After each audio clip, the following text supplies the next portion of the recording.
Varicose veins తో బాధపడుతున్నారా? భారతదేశంలోనే బెస్ట్ ట్రీట్మెంట్ అందించే ఏకైక హాస్పిటల్ ఏవిస్. నమస్కారం అలగిరి రవీంద్రనాథ్ గారు. నమస్తే అండి సిరి గారు. సార్, బేసిక్గా మనం ఒక ల్యాండ్ కొంటున్నాము అంటే దానికి సంబంధించిన వివరాలు అండ్ అలాగే ఫ్యూచర్లో దాని స్కోప్ ఎలా ఉంటుందో మనం తెలుసుకుంటూ ఉంటాం. అందులో భాగంగానే ముఖ్యంగా మనం మాట్లాడుకోవాలి అంటే రిజిస్ట్రేషన్ ప్రాసెస్ కూడా చాలా ఇంపార్టెంట్. రిజిస్ట్రేషన్ చేసుకున్నంత మాత్రాన మనకి ల్యాండ్ మీద హక్కు వస్తుంది అంటే ఆస్తి నాదే అని సొంతంగా మనము డిసైడ్ అవ్వలేము. దానికి ప్రకారంగా లీగల్ ప్రొసీజర్స్ ఉంటాయి, దానికి సంబంధించిన డాక్యుమెంట్స్ ఉంటాయి అని మనం వింటూ ఉన్నాం. దాంతోపాటు ఆ ల్యాండ్ పైన మనకి హక్కు రావాలి అంటే మ్యూటేషన్తో మనకి సంబంధం ఉంటుందా? అసలు మ్యూటేషన్ అంటే ఏంటి సార్? ఒక ప్రాపర్టీ రిజిస్ట్రేషన్ చేసుకున్న తర్వాత అంటే ప్రాపర్టీ యొక్క ఏ రకమైన బదలాయింపు, ఉదాహరణకి ఒక సేల్ డీడ్ చేసుకోవచ్చు, గిఫ్ట్ డీడ్ చేయొచ్చు, లేదా వారసత్వంగా ఉన్నటువంటి భాగ పంపకాలు కావచ్చు. ఇది కాకుండా కోర్టు నుంచి వచ్చేటువంటి ఆర్డర్స్ పరంగా వచ్చినటువంటి భూమి యొక్క రిజిస్ట్రేషన్ హక్కులు కావచ్చు. ఏ రూపకంగా ఒక ప్రాపర్టీని మరొక ప్రాపర్టీకి చేసేటప్పుడు ఆ భూమి యొక్క హక్కు రిజిస్ట్రేషన్ వేరు, భూమి యొక్క హక్కును పొందడం వేరు. ఇది చాలా గుర్తుపెట్టుకోవాల్సిన విషయం.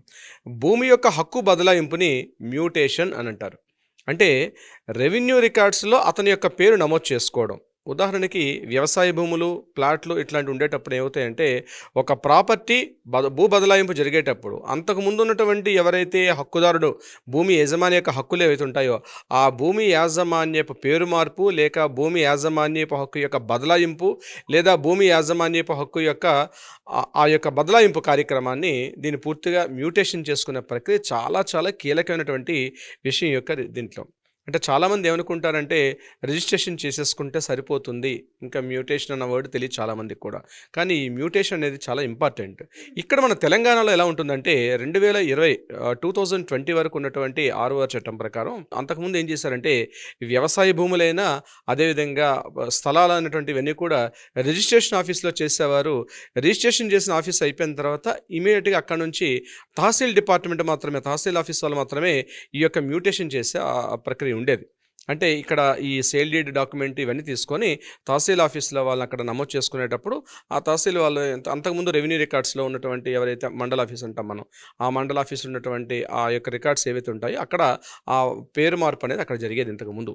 కానీ 2020లో వచ్చినటువంటి మన కొత్త 6వ చట్టం ప్రకారం ఏం చేశారంటే వ్యవసాయ భూములన్నీ కూడా మండల రిజిస్ట్రేషన్ ఆఫీస్లో చేస్తారు. ఓపెన్ ప్లాట్లు లేకపోతే ఇతరత్ర ఇల్లు ఇట్లాంటివన్నీ కూడా మనకి రిజిస్ట్రేషన్ ఆఫీస్లో చేస్తారు. అయితే మ్యూటేషన్ ప్రక్రియ ఎలా అంటే వ్యవసాయ భూములు ఏదైతే చేస్తారో ఎకరాల్లో కావచ్చు, గుంటల్లో కావచ్చు, ల్యాండ్ రిజిస్ట్రేషన్ చేసేటప్పుడు ఇంతకుముందు 2020కు పూర్వం ఎలా ఉండేది, ఖచ్చితంగా రిజిస్ట్రేషన్ ఆఫీసులు చేసేవారు. కానీ 2020 తర్వాత వచ్చేటువంటి 6వ చట్టం ప్రకారం ఎంఆర్ఓ ఆఫీసులో మాత్రమే పూర్తిగా ఈ యొక్క వ్యవసాయ భూముల యొక్క రిజిస్ట్రేషన్ ప్రక్రియ జరుగుతుంది. దాంతోపాటే మ్యూటేషన్ కూడా జరిగిపోతుంది. 0.1% మన రిజిస్ట్రేషన్ ఫీజుతో పాటు పే చేసినప్పుడు ఈ యొక్క హక్కుల బదలాయింపు కూడా రిజిస్ట్రేషన్ ఆఫీసులో, ఎంఆర్ఓ ఆఫీసులోనే పూర్తిగా యొక్క రిజిస్ట్రేషన్స్ అన్నీ కూడా మనకి తెలంగాణలో జరుగుతున్నాయి 2020 నుంచి కూడా. ఆ తర్వాత ధరణిలో కూడా పేరు మార్పు ఇవన్నీ కూడా జరుగుతూ ఉన్నాయి. దీనికి సంబంధించినటువంటి వివరాలు. ఇకపోతే స్థలాలు, ఇండ్లు ఇట్లాంటివన్నీ కూడా రిజిస్ట్రేషన్ ఆఫీసులో చేస్తారు. రిజిస్ట్రేషన్ ఆఫీసులో చేసిన తర్వాత దానికి సంబంధించిన మ్యూటేషన్ ప్రక్రియ అంటే ప్రాపర్టీ రిజిస్ట్రేషన్ అయిపోయిన తర్వాత ఒక ఇండ్లు కావచ్చు, స్థలం కావచ్చు, ఇవన్నీ కూడా మన కన్సల్ట్ డిపార్ట్మెంట్ అంటే మున్సిపల్ ఆఫీసులో కావచ్చు, లేకపోతే పంచాయతీ ఆఫీసులోని నమోదు అనేది అక్కడ హక్కులు మార్చుకున్నదని అక్కడ మ్యూటేషన్ అంటారు. ఇది తెలంగాణలో ఉన్నటువంటి ప్రక్రియ. ఇక్కడ కొన్ని రకాల సమస్యలు కూడా వస్తున్నాయి. మ్యూటేషన్ ప్రక్రియలో ఏదైనా వివాదం జరిగేటప్పుడు అప్పీల్ చేసుకునే అధికారం ఉండేది కాదు. యాక్చువల్గా అధికారం ఎవరికి ఉండేదంటే ఇక్కడ ఒకవేళ పొరపాటున తిరస్కరిస్తే ఖచ్చితంగా దాన్ని మళ్ళీ పైకోర్టుకి అప్పీల్ చేసుకునే అవకాశం లేదు. దీని మీద ధరలలో ఎన్నో రకాల లోటుపాట్లు జరిగాయి. దాన్ని మళ్ళీ కొత్త గవర్నమెంట్ వచ్చిన తర్వాత కొన్ని చేంజెస్ కూడా చేస్తున్నారు. అయితే గుర్తుపెట్టుకోవాల్సింది ఏంటంటే 0.1% మ్యూటేషన్ ఛార్జ్ చేసిన తర్వాత వ్యవసాయ భూములకి ఆ పట్టాదారు పాస్ పుస్తకం ఏదైతుందో ఆ పాస్ పుస్తకాల్లో పేరు మార్పు కూడా జరుగుతుంటుంది. ముఖ్యంగా భాగ పంపకాలు కానీ వారసత్వపు అంటే ప్రాపర్టీ వారసత్వంగా వచ్చేటప్పుడు కూడా ఇవన్నీ కూడా పంపకాల్లో ఈ యొక్క కొత్త పేరు ప్రక్రియ నమోదంతా కూడా ఎంఆర్ఓ ఆఫీసులో జరుగుతుంది. వ్యవసాయ భూములు, పొలాలు, గుంటల్లో ఉన్నటువంటి స్థలాలు అయితే వ్యవసాయేతర భూములన్నీ కూడా కేవలం రిజిస్ట్రేషన్ డిపార్ట్మెంట్లో చేస్తారు. రిజిస్ట్రేషన్ డిపార్ట్మెంట్లో సేల్ డీడ్ అయిన తర్వాత మున్సిపల్ ఆఫీసులో కానీ లేకపోతే పంచాయతీ ఆఫీసులో దీనికి సంబంధించినటువంటి పేరు మార్పు అంటే భూమి యొక్క యాజమాన్యపు హక్కులు అనేవి ఇక్కడ బదలాయింపు చేస్తే తెలంగాణలో. ఆంధ్రప్రదేశ్ విషయానికి వచ్చినట్లయితే డిఫరెంట్గా అంటే ఉండేది. ఆంధ్రప్రదేశ్లో మాత్రం ఇప్పుడు మనకు తెలంగాణలో ఏ ప్రక్రియ అయితే ఉందో ఈ ప్రక్రియ ప్రస్తుతం ఆంధ్రప్రదేశ్లో లేదు. కానీ ఆంధ్రప్రదేశ్లో ఎలా ఉంటుందంటే ఒకసారి ప్రాపర్టీ వ్యవసాయ భూములు కానీ అక్కడ జరిగిన తర్వాత ఇమీడియట్గా 30 డేస్లోగా పూర్తి చేయాల్సి ఉంటుంది. అంటే యాజమాన్య హక్కులు కంప్లీట్ చేయాలి. 30 డేస్లో కంప్లీట్ చేయకపోతే 31వ రోజు ఆటోమేటిక్గా మ్యూటేషన్ జరిగిపోతుంది. భూమి యొక్క యాజమాన్య హక్కులు అనేవి ఆటోమేటిక్గా జరిగిపోతాయి. అక్కడ దీనికి సంబంధించి అంటే బై సిస్టమ్ జనరేట్ కంప్యూటర్ జనరేటెడ్గా ఏముందంటే 31st ఆటోమేటిక్గా అక్కడ మ్యూటేషన్ ప్రక్రియ జరిగిపోతుంటుంది ఎక్కడ ఆంధ్రప్రదేశ్లో. కానీ అక్కడ కూడా కొన్ని సమస్యలు రావడం జరిగింది.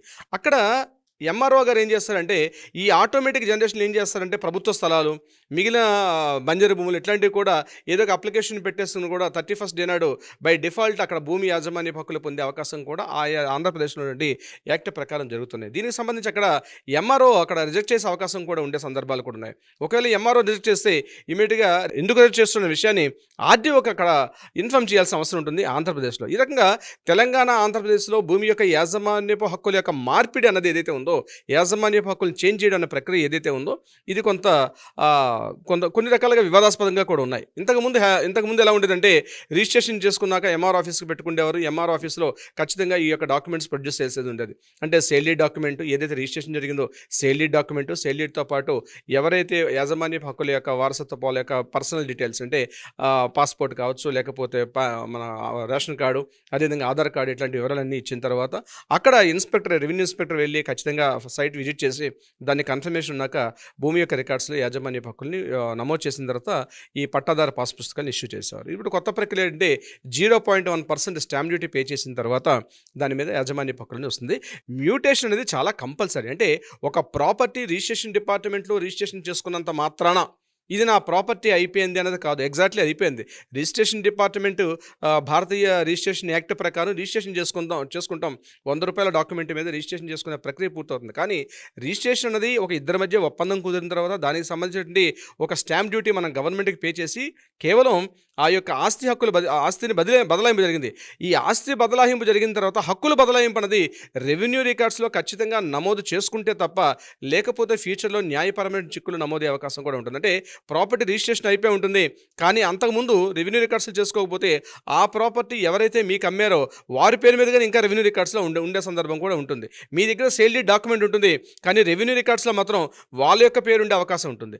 అటువంటి సందర్భాల్లో ఫ్యూచర్లో మీరు ప్రాపర్టీని విలునామా రాసిన లేకపోతే ప్రాపర్టీ భాగపంపకాలు చేసుకున్నా ఇతరత్ర ఏ కార్యక్రమాలు గిఫ్ట్ డీడ్ చేసుకున్నా అటువంటి సందర్భాల్లో న్యాయపరమైన చిక్కులు వెలువడే అవకాశం ఉంటుంది. ఒకే స్థానం 2-3 కూడా అమ్మే సందర్భాల్లో కూడా చిక్కులు వచ్చే అవకాశం ఉంటుంది. అలా కాకుండా ఖచ్చితంగా ఈ యొక్క ప్రాపర్టీ ఏదైతే ఉందో భూమి యొక్క యాజమాన్యపు హక్కుల బదలాయింపు అన్నది రెవెన్యూ రికార్డ్స్లో మన పేరు ఉండేటప్పుడు మాత్రమే మనం గవర్నమెంట్ ఇచ్చేటువంటి ఏవైనా పథకాలు కావచ్చు, అదేవిధంగా గవర్నమెంట్ ఫ్యూచర్లో ఏదైనా అక్కడైనా ల్యాండ్ ఎక్విజిషన్ చేసుకోవాలన్నా ఇతరత్ర ఏదైనా కార్యక్రమాలు చేసుకునేటప్పుడు రెవెన్యూ రికార్డ్స్లో ఉన్నటువంటి పేరును మాత్రమే పరిగణలో తీసుకుంటారు తప్పించి రిజిస్ట్రేషన్ డిపార్ట్మెంట్లో ఉన్నటువంటి అంటే ఎస్ఆర్ఓ సబ్ రిజిస్టర్ ఆఫీస్లో మనం చేసుకున్నటువంటి ఆ నేమ్ని కన్సిడర్ చేసుకోరు.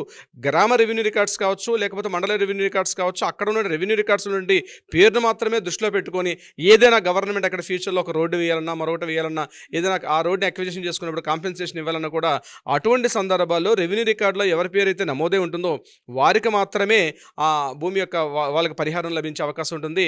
వాళ్ళు న్యాయపరంగా కూడా వాళ్ళు ఫైట్ చేసి పోరాటం చేసే అవకాశం కూడా ఉంటుంది. అందుకనే రిజిస్ట్రేషన్ చేసుకున్నంత మాత్రాన మీ యొక్క ప్రాపర్టీ మీది కాదు, తప్పనిసరిగా భూమి యొక్క యాజమాన్యపు హక్కుల బదలాయింపు అనేది రెవెన్యూ రికార్డ్స్లో మీ పేరు నమోదు చేసుకోవడం తప్పనిసరి. దాన్ని మ్యూటేషన్ అంటారు, బదలాయింపుని మ్యూటేషన్ అంటారు. ఈ ప్రక్రియ తప్పనిసరి చేసుకోవాలి.